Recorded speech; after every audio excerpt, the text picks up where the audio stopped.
인사드리겠습니다. 안녕하십니까?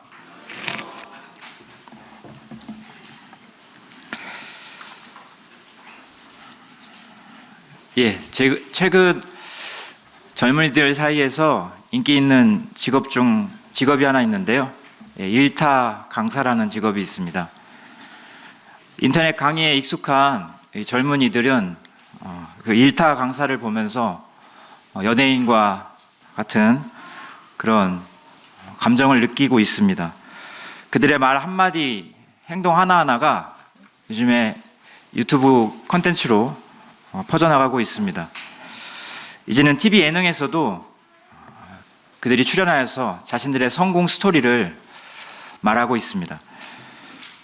학생들이 왜 일타 강사를 좋아할까 이렇게 좀 생각을 해봤는데요. 학생들이 성공한 그들의 모습에서, 그리고 어려운 문제를 속 시원하게 해결해주는 그들의 모습에서, 어쩌면 자신들과 동일하게 그 어려움을 극복해 봤던 그들의 모습에서 위로를 얻는 것 같습니다. 학생들에게도, 그리고 학부모에게도 어쩌면 일타 강사들은 그 입시 전쟁에서 승리한 이기는 자들이었습니다. 오늘은 여호수아서 13장 8절에서 13절 말씀을 통해서 이기는 자의 우선순위라는 주제로 하나님 말씀을 나누기를 원합니다. 먼저 여호수아서 13장 8절부터 13절 말씀을 제가 읽어드리도록 하겠습니다. 여호수아서 13장 8절에서 13절입니다.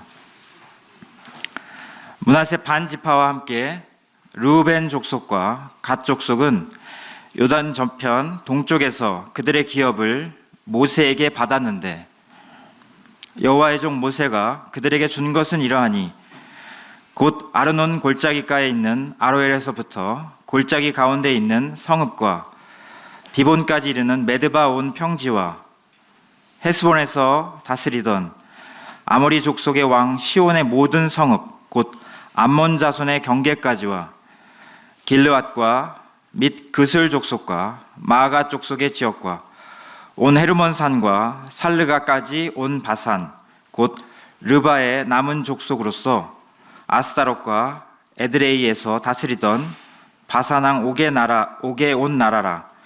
모세가 이 땅에 사람들을 쳐서 쫓아냈어도 그슬 족속과 마가 족속은 이스라엘 자손이 쫓아내지 아니하였으므로 그슬과 마아갓이 오늘까지 이스라엘 가운데에서 거주하니라.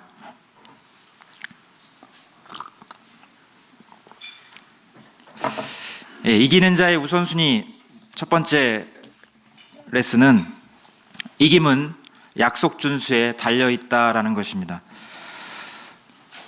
이스라엘의 가나안 정복 전쟁은 우리들에게 여러 가지 교훈을 주고 있습니다. 먼저 이 전쟁은 연합전 양상을 띠고 있습니다. 유일하신 하나님을 섬기는 이스라엘 12지파와 다신교를 섬기는 가나안 여러 민족 간의 연합전쟁이었습니다. 이것은 하나님과 사단의 영적 전쟁을 보여주고 있습니다. 우리의 영적 전쟁은 연합전투로 이루어지게 됩니다. 가나안 여러 전투에서 이스라엘 12지파는 연합하여서 승리를 경험하였습니다. 그들은 하나님의 명령을 따라서 이 가나안 정복 전쟁을 연합 전투로 치렀습니다. 오늘 본문 8절은 특별히 요단 동편 땅을 차지한 지파를 언급하고 있습니다. 모세가 지도자로 있을 때 이스라엘은 요단 동편을 정복하였습니다. 일부 지파, 요단 동편을 차지한 두 지파의 승리가 아니라 이스라엘 전체가 연합해서 이 땅을 차지하였던 것이었습니다. 그들은 하나님의 정복 전쟁의 참여자들이었습니다. 하나님은 아브라함에게 이 가나안 땅을 약속하셨습니다. 우리가 아브라함 언약이라고 하는 그 약속 그대로 이스라엘은 이제 가나안 땅을 차지하게 되었습니다. 가나안 땅을 차지하기 그 첫 머리에 모세를 통해서 오늘 본문에 나와 있는 요단 동편 땅을 차지하게 됩니다. 이 요단 동편의 이 승리는 가나안 정복 전쟁의 서막과 같은 것이었습니다. 그들은 모세를 필두로 하여서 승리를 거둘 수 있었습니다. 그들이 정복한 요단 동편은 많은 가축을 키우는 르우벤과 갓 자손에게 아주 보기 좋은 땅이었습니다. 민수기 32장에 그들이 모세에게 그 땅을 줄 것을 요청합니다. 그들은 그 땅을 차지하고 싶었습니다. 하지만 그들의 요청에 모세는 분노를 표출하고 있습니다. 모세가 왜 그들의 요청에 분노를 하였을까? 바로 가나안 정복 전쟁, 이 연합 전투에서 일부 지파가 이탈하는 것을 모세는 반대하였던 것입니다. 모세는 이스라엘 연합이 깨질 것을 우려해서 그들의 이 요청을 반대하였습니다. 이스라엘의 가나안 정복기는 연합 전투 형태로 치러집니다. 하나님을 섬기는 이스라엘 연합군은 다신교를 섬기는 가나안 여러 민족을 계속해서 정복하고 승리하였습니다. 우리가 아이성 전투의 실패를 살펴봤는데요. 이 아이성 전투의 실패는 아간의 분명한 범죄 때문이었습니다. 하지만 그들의 일부가 이스라엘 일부 사람들만 올라가서 2,000명에서 3,000명 되는 일부의 전투원들만 올라가서 그들이 승리하고자 했던 그들의 어쩌면 분열된 마음도 실패의 한 목을 차지하고 있다라고 말할 수도 있을 것입니다. 죄는 하나님과의 연합을 깨트립니다. 범죄는 이 연합전선을 깨트리는 주 원인이 됩니다. 하나님 안에서 연합할 수 없는 그들에게 이 아이성 전투에서 하나님은 패배의 쓴맛을 맛보게 하였습니다. 영적 전쟁에서도 이와 동일한 원리가 적용됩니다. 영적 전쟁도 연합 전쟁으로 치러지게 됩니다. 우리가 기독교 신앙을 이야기할 때 우리 혼자 단독으로 잘해서 신앙이 유지될 것처럼 생각하는 일부의 사람들이 있습니다. 하지만 우리가 기독교 신앙을 잘 경험해 보면 이것은 혼자만의 싸움이 아닙니다. 우리를 교회 공동체에 불러주시고 함께 이 영적 전투에 참여하게 하나님은 하고 계십니다. 민수기 32장 6절 말씀을 살펴보면 모세가 갓 자손과 르우벤 자손에게 이렇게 이야기합니다. 너희 형제들은 싸우러 가거늘 너희는 여기 앉아 있고자 하느냐. 너희 형제들은 싸우러 가거늘 너희는 여기 앉아 있고자 하느냐. 이 영적 전쟁에서 일부 지파만 싸우는 것이 아니라 그들 전체가 연합해서 싸워야 된다는 것을 가나안 정복기는 우리에게 교훈해주고 있습니다. 그러면 영적인 전쟁을 승리하기 위해서 무엇이 필요할까요? 저는 이기기 위해서 우선순위를 설정하는 것이 중요하다라고 말씀드리고 싶습니다. 제가 공부 잘하는 사람들을 주변에서 많이 보았는데요. 그들을 잘 관찰해 보면 공통된 특징들이 있습니다. 그들은 자신과의 약속을 철저하게 지킨다는 것입니다. 그들은 플래너를 작성하고 그 플래너에 공부의 우선순위를 설정합니다. 그리고 그 플래너 약속대로 자기 자신에게 한 약속대로 공부를 수행합니다. 공부를 잘하는 사람은 자신과의 약속을 철저히 준행합니다. 오늘 본문의 르우벤과 갓 자손은 요단강을 건너고자 하지 않았습니다. 그들에게 요단 동편이 상당히 좋아 보였던 것 같습니다.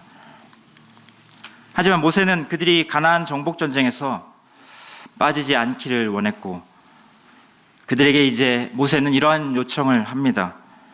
너희가 요단 동편을 차지하려면 요단 서편에 있는 이 정복 전쟁에 함께 동참할 것을 제안합니다. 그들은 모세의 이러한 제안에 수락을 합니다. 그들은 가나안 전쟁에서 자신들에게 명령한 대로, 모세가 명령한 그대로 순종할 것을 약속하였습니다. 하나님과의 약속한 그대로, 하나님과 하나님과 모세 앞에서 한 약속 그대로 그들은 가나안 정복 전쟁에 선봉으로 참여하였습니다. 그들의 남자들은 무장하고 이스라엘 연합전쟁에 선봉에 섰습니다. 솔직히 모세가 죽은 이후에 그들은 이 가나안 전쟁에 굳이 참여할 이유가 없었을 수도 있습니다. 솔직히 그들이 가나안 정복 전쟁에 참여한다고 해서 자신의 지파의 어떤 땅이 넓어지거나 그러지도 않는 부분이었을 것입니다. 하지만 그들의 우선순위는 자신들의 지파의 이익을 고수하는 것이 아니었습니다. 그들은 하나님과의 약속을 먼저 우선으로 지키는 것이 먼저였습니다. 민수기 32장 31절 말씀 같이 보시겠습니다. 주보에 있는데요. 같이 한번 보시겠습니다.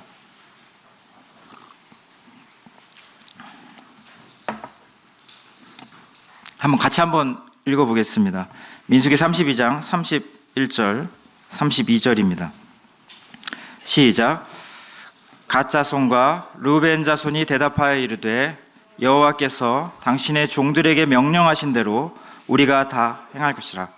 우리가 무장하고 여호와 앞에서 가나안 땅에 건너가서 여호나 이쪽을 우리가 소유할 기업이 되게 하리이다. 민수기 32장 31절에 그들은 모세에게 약속하고 있습니다. 그들에게 먼저 하나님과의 약속이 먼저였습니다. 그들에게 하신 여호와의 명령을 그들은 그대로 준수하게 됩니다. 여호수아가 모세를 이어서 지도자가 되었을 때, 여호수아가 가나안 이 정복 전쟁을 이끌게 되었을 때, 그들이 한 이 약속을 준행해야 했습니다. 여호수아는 그들이 했던 약속을 다시 언급하게 됩니다. 르우벤과 갓 지파는 약속을 기억해야 했습니다. 그들은 약속을 준수함으로 하나님 앞에서 헌신했던 모습을 보여주고 있습니다. 그들은 약속을 지키기 위해서 자신의 젊은이들을 이 전쟁의 한가운데 보내야 했습니다. 그들은 목숨을 걸고 이 약속을 지켰습니다. 그들은 지도자가 바뀌었다고 그들의 충성심이 달라지지 않았습니다. 그들은 하나님 앞에서 자신들이 한 약속을 철저하게 준행하였습니다. 우리는 종종 어떤 사람이나 상황에 따라서 달라지는 사람들을 보게 됩니다. 우리가 변심했다라고 말을 하죠.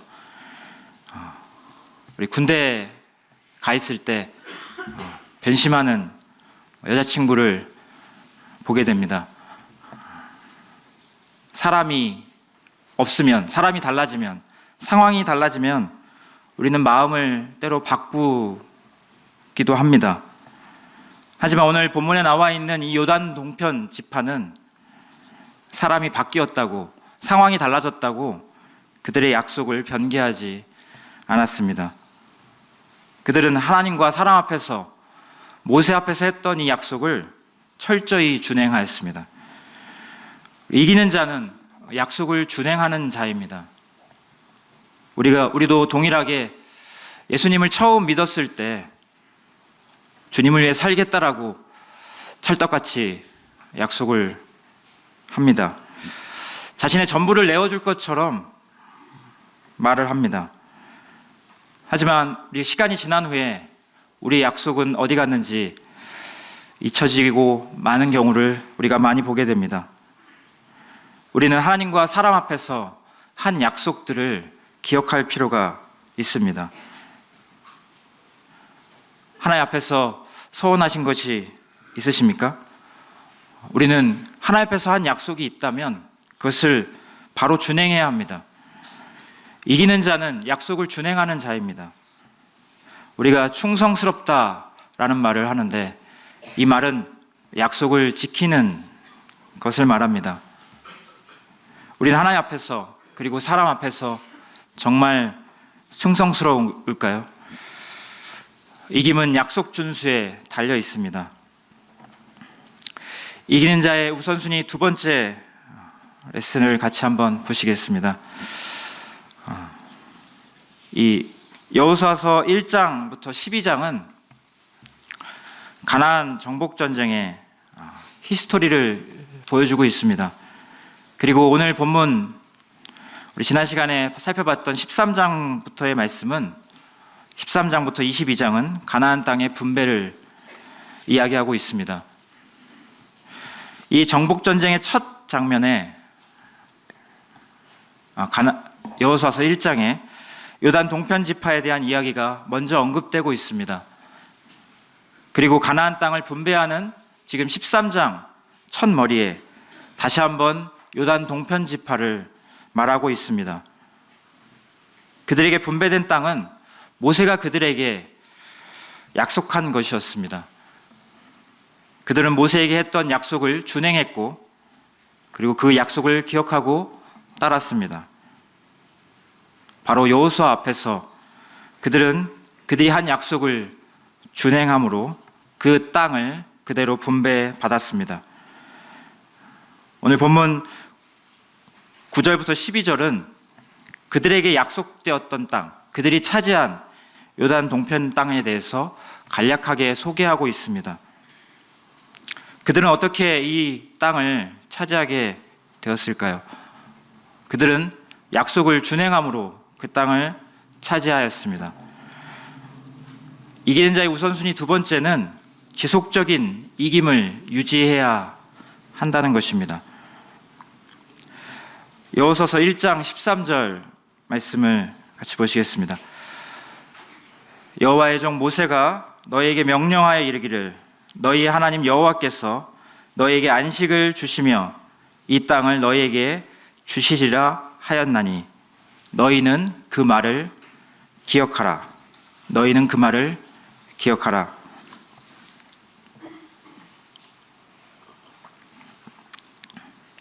우리가 우연찮게 한두 번 어떤 승리를 경험할 수 있습니다. 하지만 매번 이기는 경험을 하기 위해서는 지속적인 노력이 좀 필요합니다. 지속적으로 우리가 이김을 경험하기 위해서 무엇이 필요할까요? 먼저는 이기는 싸움에 참여해야 합니다. 이기는 싸움에 참여해야 합니다. 요단 동편 지파를 차지한 이 지파들은 이스라엘 연합 전쟁에 참여함으로 이기는 싸움에 함께 동참하였습니다.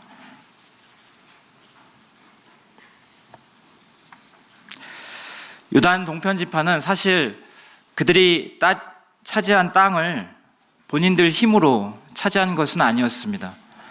그들은 이스라엘이 연합해서 함께 모압과 암몬 그 족속을 치르는 그 전쟁에서 전쟁을 하였고 함께 그 민족을 무찌름으로 요단 동편 땅을 차지하게 되었습니다.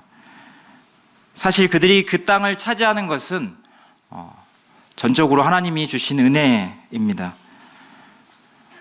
이스라엘 전체가 함께 싸워서 차지한 그 땅을 일부 지파가 차지하는 것은 사실 그들의 노력이라고 하기보다는 하나님이 주신 은혜라는 것입니다. 그들이 차지한 이 기업은 모세를 통해서 하나님이 거저 얻을 수 있도록 하셨습니다.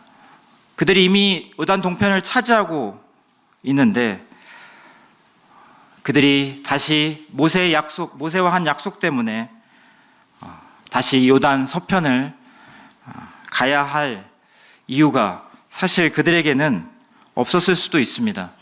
모세가 죽은 이후에 그들은 마음을 바꿔서 우리는 그냥 요단 동편에 있겠다라고 말을 할 수도 있었을 것입니다. 그리고 이방 민족이 언제든지 자신의 땅을 차지하기 위해서 올 수 있기 때문에 우리는 이 땅을 지키고 있겠다라고 말할 수도 있었을 것입니다. 하지만 그들은 모세와의 약속을 여호수아 앞에서 준행함으로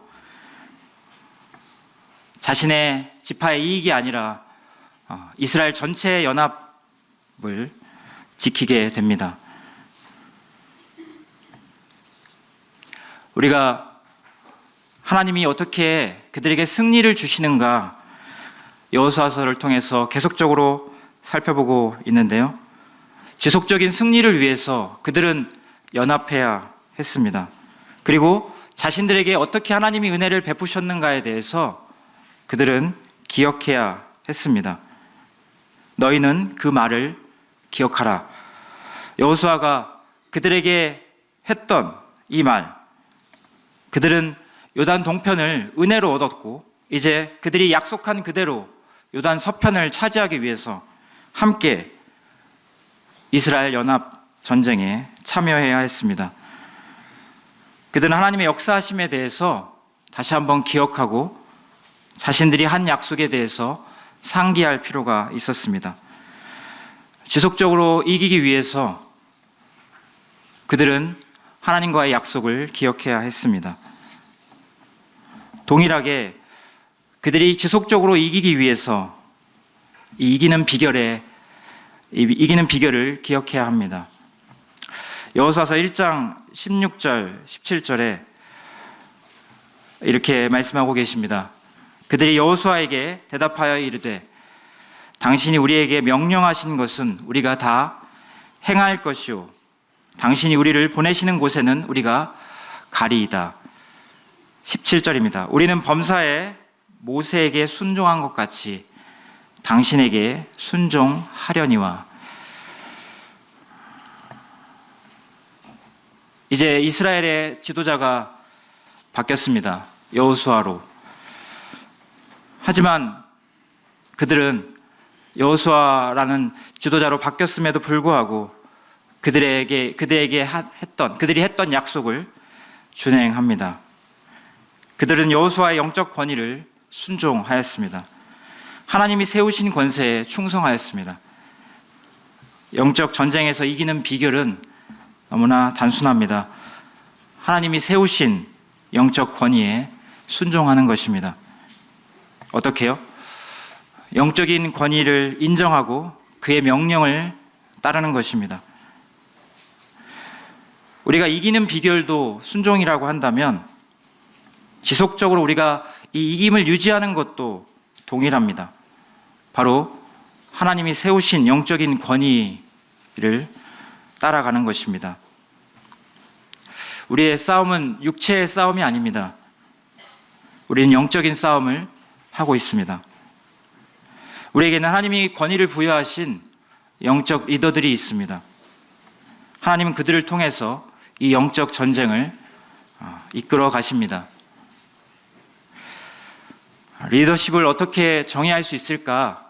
여러 말로 정의할 수 있겠지만 저는 한 단어로 정의한다라고 한다면 영향력이라고 생각합니다.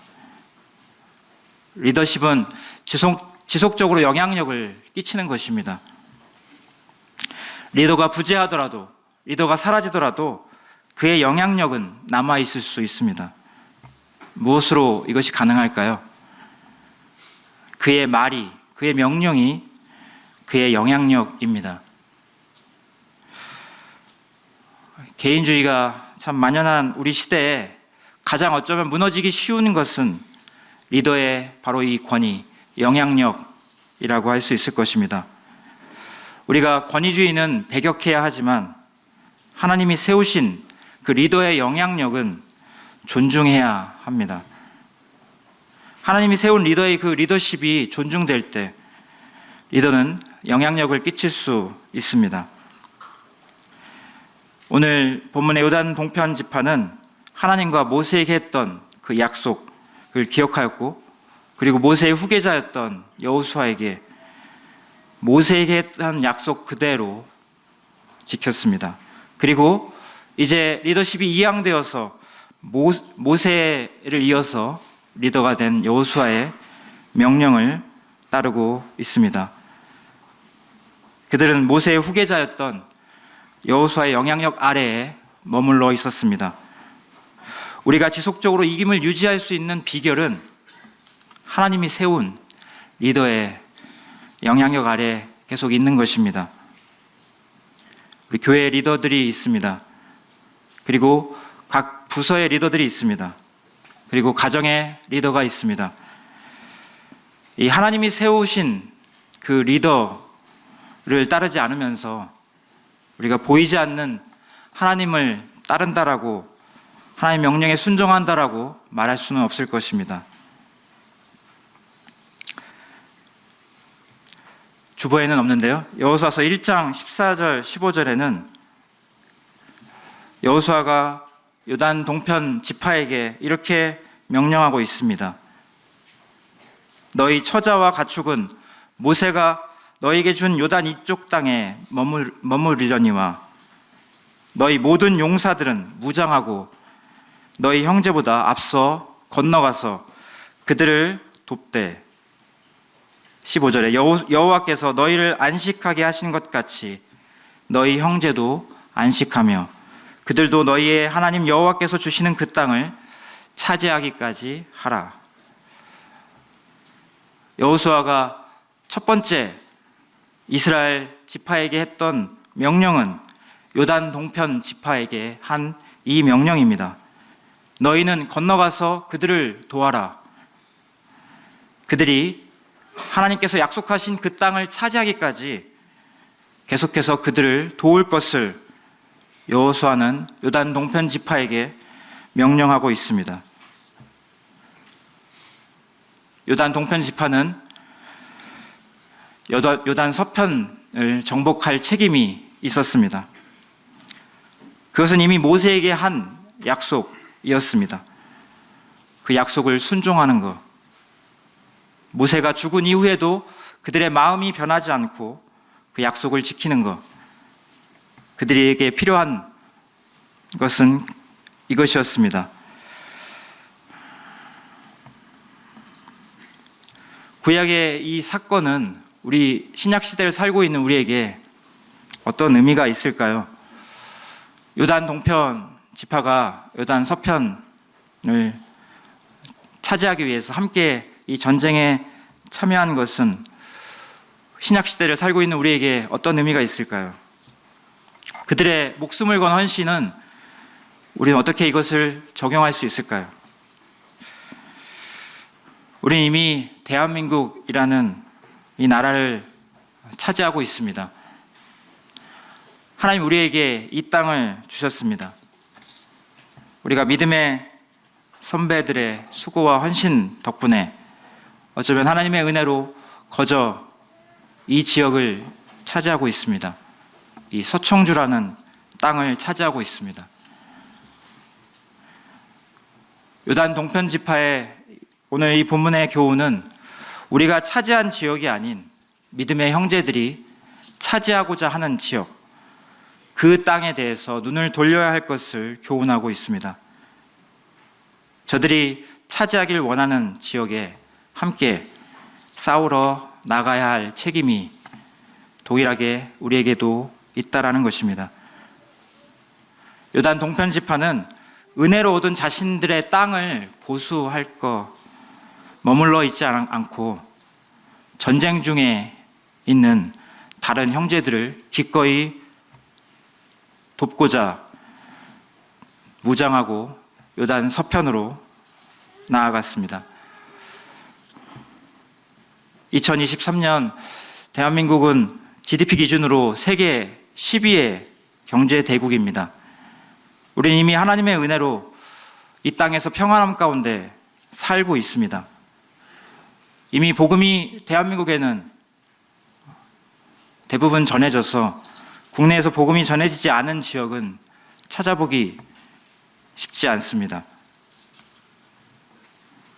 하지만 우리에게는 복음이 전해지지 않은 그 지역들이 있습니다.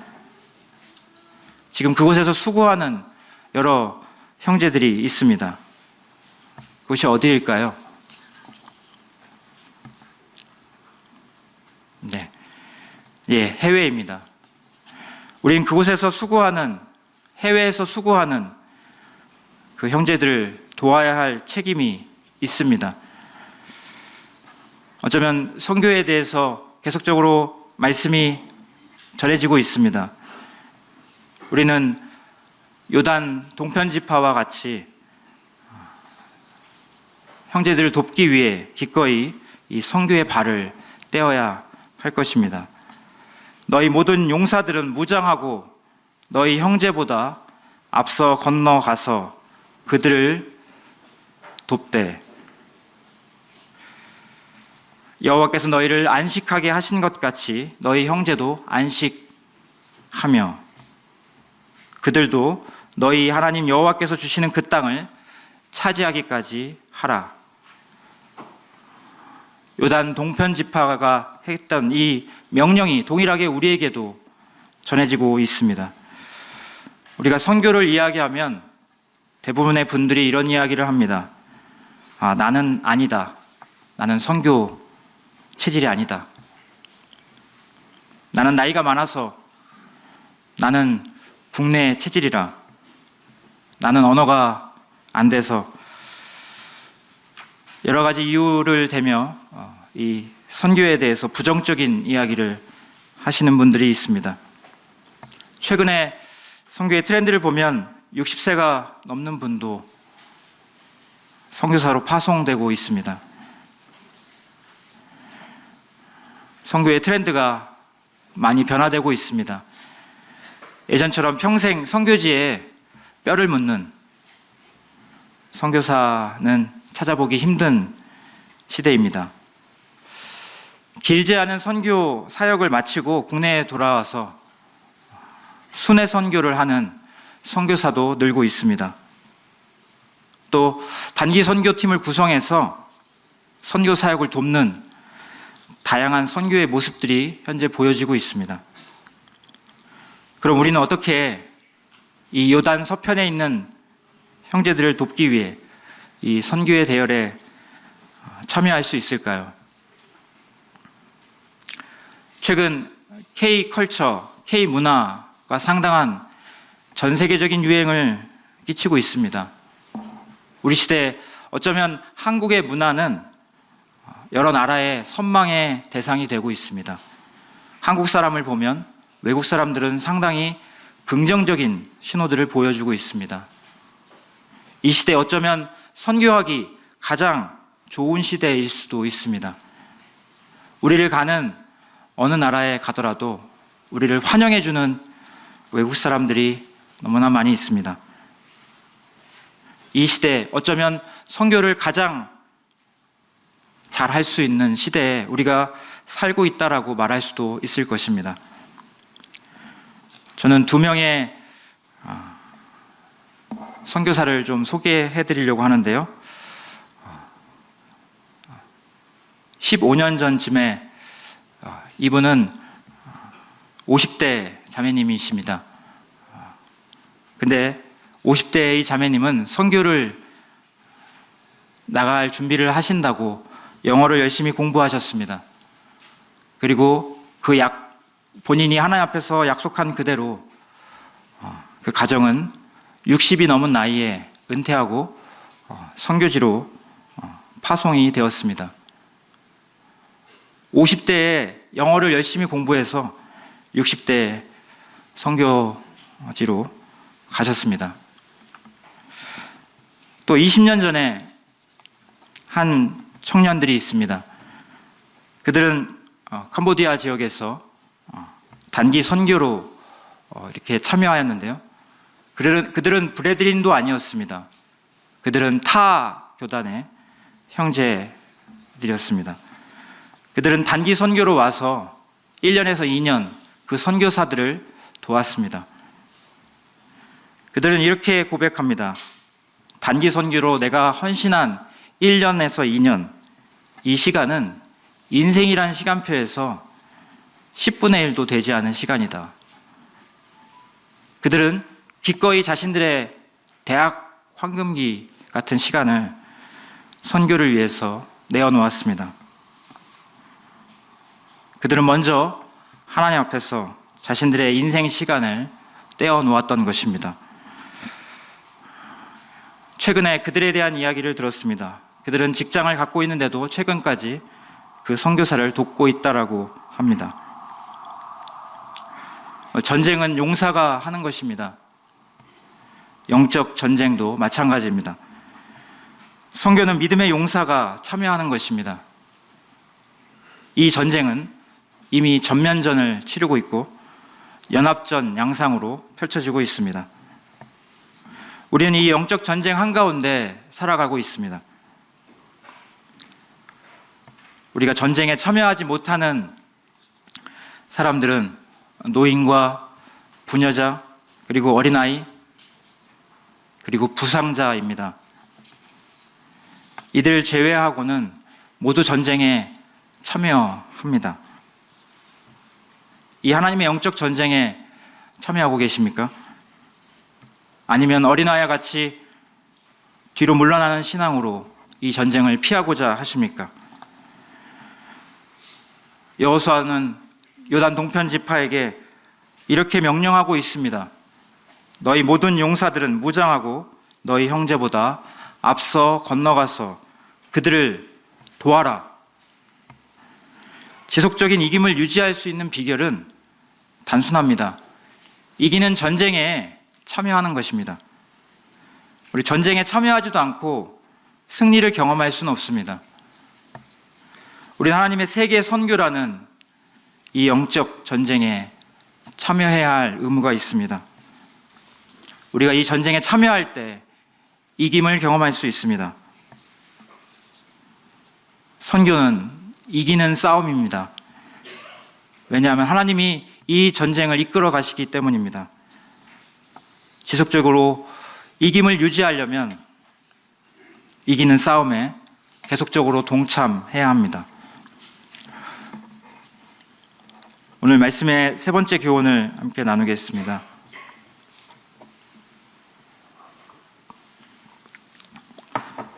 이기는 자의 우선순위 세 번째는 끝나지 않은 전쟁을 이기기 위해서 연합하라입니다.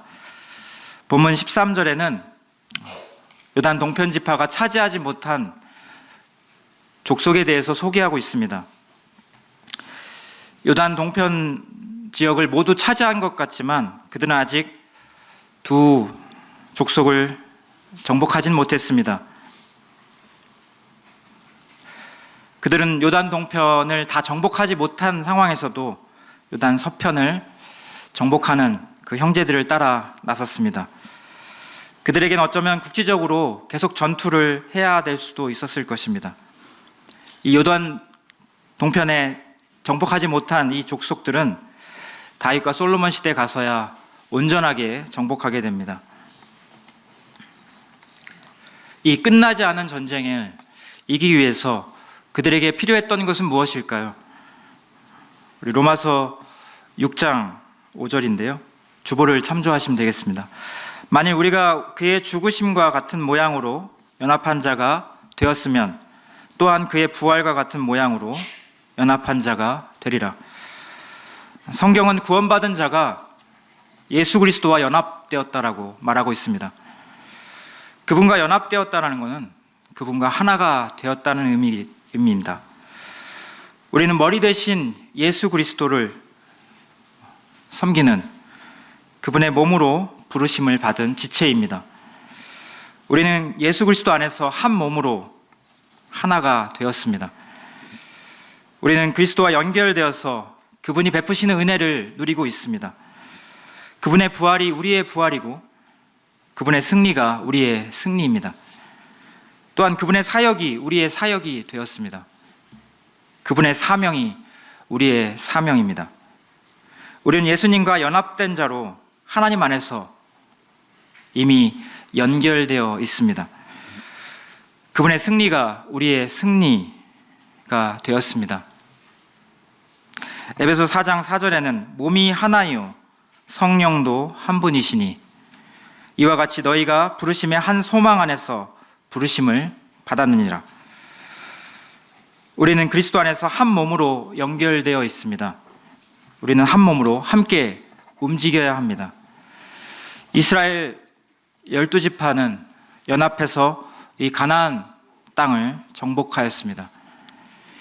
그들은 지도자 모세와 여호수아를 중심으로 이 연합전쟁을 승리로 이끌었습니다. 신약시대 우리는 예수 그리스도를 중심으로 연합하여서 이 영적인 전쟁을 치르고 있습니다. 영적인 이 전쟁에서 우리 스스로의 어떤 힘으로 승리하는 것이 아닙니다. 예수 그리스도 안에서 연합하여 승리하는 것입니다. 이것은 교회가 한 몸으로 이 전쟁에 참여해야 함을 말해주고 있습니다. 우리 몸은 각자 움직이지 않습니다. 각자 존재하지도 않습니다. 우리는 머리 되시는 그리스도께 연결되어서 한 교회로 한 사명을 따라 하나님을 섬기고 있습니다. 우리에게 있는 이 영적 싸움은 하나님과 사단 진영과의 전쟁입니다. 우리는 하나님 진영에 소속된 그리스도의 몸된 교회 가운데 교회로 이 전쟁에 참여하고 있습니다. 우리는 이 영적 싸움을 연합전으로 치르고 있다는 의미입니다. 우리가 줄다리기를 할 때 중요한 것이 있습니다. 한 호흡으로, 한 방향으로 같이 줄을 일순간에 당겨야 합니다. 힘을 같이 줘야 이 줄다리기를 이길 수가 있습니다. 어쩌면 이 영적 전쟁도 동일합니다. 우리가 한 마음으로 같은 곳을 향해서 힘을 내야 한다라는 것입니다. 우리가 영적 전쟁을 말할 때 대부분 전도와 선교를 이야기합니다. 맞습니다. 하나님의 영적 전쟁은 하나님의 영향력을 넓혀가는 싸움입니다. 하나님의 지배권을 회복하는 것입니다. 원래 하나님이 영향력을 끼치던 그 땅을 사단에게서 찾아오는 것입니다. 이것은 전 세계적으로 벌어지고 있는 영적 싸움입니다. 그리고 수천 년 동안 이어지고 있습니다. 어쩌면 최종적으로 주님이 오셔야 끝나는 전쟁입니다. 우리는 아직 끝나지 않은 전쟁에 참여한 용사로 부름을 받았습니다. 우리는 이 전쟁의 참여자로 그리스도의 연합을 확대해야 합니다. 어쩌면 사단의 전략은 너무나 단순합니다. 하나님의 진영을 분열하게 하는 것. 하나님의 진영을 분열시키면 사단은 이길 수 있다라고 생각합니다. 그러면 반대로 우리의 승리는 너무나 단순합니다. 우리는 그리스도 안에서 연합해야 한다는 것입니다. 이 영적 전투는 한국에서만 벌어지고 있지 않습니다. 현재 네팔에서도 이 전투는 계속되고 있습니다.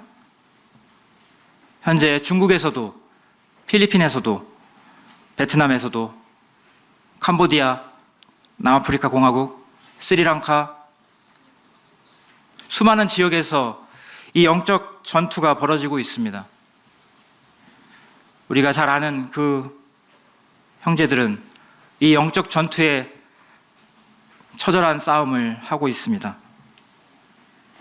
우리는 그리스도 안에서 이 연합을 확대해서 이 전쟁에 동참해야 할 책임이 있습니다. 그럼 우리는 무엇을 맡아야 할까요? 기도에 동참하시겠습니까? 전쟁 물자를 공급하시겠습니까? 아니면 직접 전투에 뛰어들어서 전투 현장에 참여하시겠습니까? 우리는 무엇을 해야 할까요? 마가복음 16장에 주님은 이렇게 우리에게 명령하고 계십니다. 너희는 온 천하에 다니며 만민에게 복음을 전파하라. 너희는 온 천하에 다니며 만민에게 복음을 전파하라. 주님의 영향력은 확대되어야 합니다. 우리는 청주 지역에서만 복음을 전하라고 부르심을 받지 않았습니다. 우리는 전 세계를 대상으로 복음을 전파하라고 사명을 받은 자들입니다. 우리에게는 어쩌면 단 하나의 조건만 있을 뿐입니다. 주님의 명령. 사도행전 1장 8절에 오직 성령이 너희에게 임하시면 너희가 권능을 받고 예루살렘과 온 유대와 사마리아와 땅끝까지 이르러 내 증인이 되리라. 우리에게는 단 하나의 조건만 있을 뿐입니다. 오직 성령이 임하시면.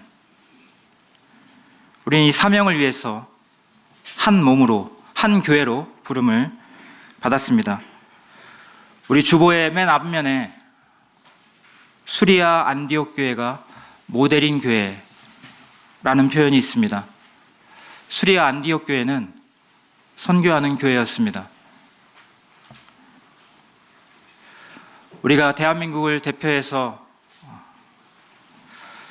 운동 경기를 참여하는 그 사람들을 팀 코리아라고 말을 합니다. 우리는 우리 선교를 대표해서 팀 서청주라는 것이 있어야 하지 않을까요? 이 끝나지 않은 전쟁을 위해서 우리는 어떻게 연합할 것인가 한번 생각해 보아야 할 것입니다. 오늘 말씀을 정리하고자 합니다. 노블레스 오블리주라는 말이 있습니다. 고위층에게 요구되는 도덕적 의무입니다. 영국이 2번의 세계대전에서 승리할 수 있었던 비결은 이 노블레스 오블리주, 왕족과 귀족, 소위 말해서 그 리더 그룹의 솔선수범과 희생이 있었습니다. 그들은 목숨을 걸고 이 세계 전쟁에 참여해서 여러 나라를 승리로 이끌었습니다. 하나님은 노블레스 오블리주의 표상이십니다. 우리 하나님은 자신의 아들을 이 땅에 보내주셨습니다. 그리고 기꺼이 그 아들을 희생하셨습니다. 우리 주 예수 그리스도는 하나님 보좌 우편을 버리시고 기꺼이 이 땅에 우리와 같은 모양으로 오셨습니다. 그분은 하나님의 말씀을 순종했고 마지막으로 십자가에 순교하셨습니다. 예수님을 따르던 수많은 제자들이 이 순교의 행렬에 동참했습니다. 이 순교의 피 덕분에 우리에게까지 복음이 전해지게 되었습니다. 우린 누군가의 이 순교의 희생 덕분에 하나님의 은혜를 경험하고 있는 것입니다. 이제 우리 앞에 이 선교의 바톤이 넘어왔습니다. 교회가 계속해서 이 선교를 위해서 기도하고 있습니다. 누군가는 선교사로 가야 할 것이고 누군가는 그 선교사를 후원해야 할 것입니다. 누군가는 그 선교사를 눈물로 기도하면서 후원해야 할 것입니다. 우리는 팀 서청주라는 팀으로, 한 팀으로 이 선교에 동참해야 할 것입니다. 이기는 자의 우선순위는 자신의 이익을 생각하지 않는 것입니다. 우리 교회의 안위만을 생각하지 않는 것입니다. 형제를 위해 기꺼이 건너가서 그들과 함께 이 영적 전쟁에 참여하고 동참하는 것입니다. 요단 동편 지파는 먼저 하나님과 사람 앞에서 한 그 약속 그대로 영적 전투에 참여하였습니다. 그리고 그 이후에 요단 동편을 차지하게 되었습니다. 무엇을 먼저 해야 할까요? 이기는 자는 우선순위를 설정하고 그리고 승리합니다. 말씀 마치고 기도하시겠습니다.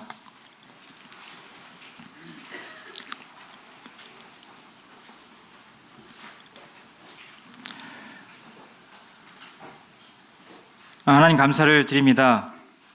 우리가 수리아 안디옥 교회를 모델로 성장해 나가기를 원하고 있습니다. 우리가 하나님과 사람 앞에서 한 이 선교의 약속을 우리가 준행하는 교회가 되기를 기도드립니다.